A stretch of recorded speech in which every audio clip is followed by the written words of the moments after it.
चिड़िया का जोर जोर से दरवाजा पीटती है।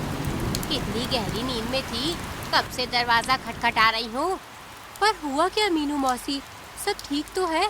घोंसला टूट गया क्या तुम्हारा?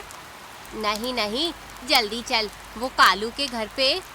मीनू मौसी इतना बोलकर रानू को कालू कौवे के घर ले जाती है, जहाँ एक सारस बेहोश और जख्मी पड़ा हुआ था और वैद्य जी उसे देख रहे थे।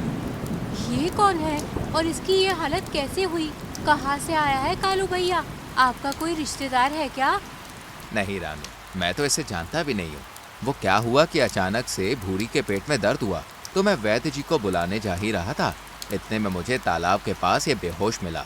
मुझसे रहा नहीं गया और मैं इसे यहाँ पे ले आया। ये तो तुमने बहुत अच्छा किया कालू भैया, हमें जरूरतमंद की मदद जरूर करनी चाहिए। हाँ, पर ये है कौन, पता तो चले। बग्गू धीरे धीरे अपनी आंखें खोलता है और सभी उस पर सवालों के तीर छोड़ने लगते हैं। अरे, इतनी कचर पचर कर रहे हो कि मुझे भी कुछ समझ नहीं आ रहा। तुम सब रुको, मैं पूछती हूँ। सारस दादा, तुम कौन हो और तुम्हारी ये हालत कैसे हुई? मेरा नाम बग्गू है, पास के जंगल ही में रहता था, लेकिन अचानक बारिश और शिकारियों का हमला हो गया। मेरे सभी साथी मारे गए। बस मैं जैसे तैसे बचकर यहाँ भाग आया और घायल होने की वजह से बेहोश हो गया।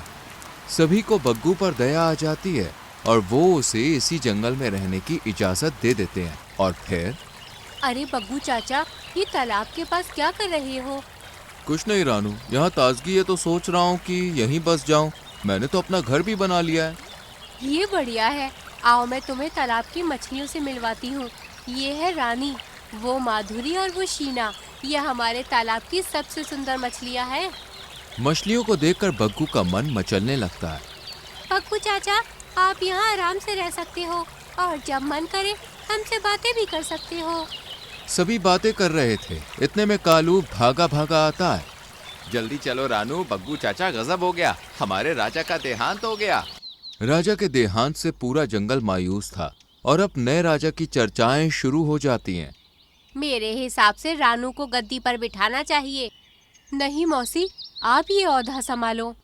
वैसे गद्दी किसी समझदार को मिलनी चाहिए, जो तजुर्बेकार हो और जाबाज भी, और मेरी नजर में बग्गू चाचा इसके लिए सही है। ये सुनकर तो बग्गू मन ही मन बड़ा खुश होता है। अरे वाह, इस पागल कालू ने तो मेरा काम बना दिया। अगर मैं राजा बन गया तो फिर जब मन हो तालाब की मछलियां खा पाऊंगा। मेरी तो मौज ही हो जाएगी। अगर आप लोग चाहते हैं तो मैं गद्दी पर बैठने को तैयार हूँ। मैं वादा करता हूँ कि इस जंगल को अपने परिवार की तरह रखूंगा। सभी लोग बग्गू चाचा के नाम पर मंजूरी देते हैं और उन्हें राजा बना दिया जाता है। लेकिन मीनू मौसी रानू के कान में कहती हैं, बग्गू चाचा तो अभी कुछ दिन पहले ही आए हैं, क्या ये सही होगा? पता नहीं मौसी, कालू भैया ने कह दिया और बग्गू चाचा राजा बन भी गए। अब तो वक्त ही बताएगा क्या होता है और क्या नहीं। कुछ दिनों तक तो सब कुछ ठीक रहता है, पर फिर जब मोनू चिड़िया तालाब के ऊपर उड़ रही थी। ला ला ला ला ला, ये क्या? तालाब के बाहर इतनी सारी मछलियाँ मरी पड़ी है, ये कैसे हुआ? मुझे अभी सबको बताना होगा। मोनू सभी पक्षियों को तालाब के पास लाती है। हे भगवान, ये कैसे हो गया? रानी, ओ रानी मछली, बाहर तो आ। काफी चिल्लाने पर भी रानी मछली आवाज नहीं देती, पर माधुरी बाहर आती है। वो बहुत डरी हुई थी। माधुरी, क्या हुआ? तुम इतनी डरी हुई क्यों हो? और इन मछलियों की ये हालत कैसे हुई? ये कल रात की बात है रानू। हम सब तालाब में सो रहे थे कि तभी एक बड़ा सा दानव आया। उसने आते ही हम सब पर धावा बोल दिया। कई मछलियों को खा गया और कुछ को मारकर बाहर फेंक गया। लगता है हमारे जंगल में कोई राक्षस आ गया है या फिर कोई भूत। लेकिन कालू भैया, राक्षस या भूत सिर्फ मछलियों पर ही हमला क्यों करेगा? बिल्कुल सही कह रही है रानू। मेरे हिसाब से हमें बग्गू चाचा से बात करनी चाहिए।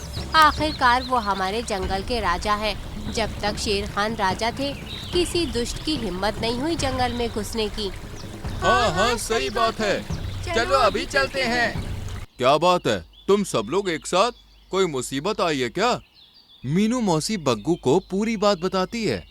अब आप ही बताइए बग्गू चाचा, आज से पहले शेर खान हमारे राजा थे, लेकिन कभी ऐसा नहीं हुआ और आपको राजा बने अभी 4-5 दिन हुए हैं कि तालाब की ज्यादातर मछलियां मारी गईं।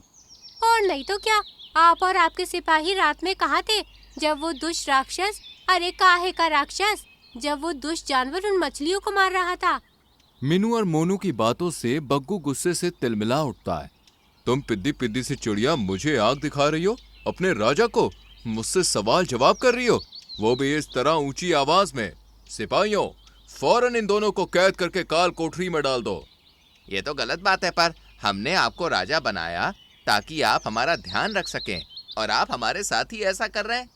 हाँ, कर रहा हूँ, क्योंकि मैं राजा हूँ। मैं जो चाहे वो कर सकता हूँ। सुनो सब गौर से, मेरे सामने किसी ने ऊंची आवाज में बात की या कोई गुस्ताखी की तो उसका अंजाम बहुत बुरा होगा। बग्गू का ये रूप देखकर सभी पक्षी खौफ में आ जाते हैं और डर के मारे वहां से चले जाते हैं। अब ये जंगल मेरा है, मेरा। यहाँ की मछलियां भी मेरी, और ये पिद्दी से जानवर भी। एक एक करके मैं सबको खा जाऊंगा।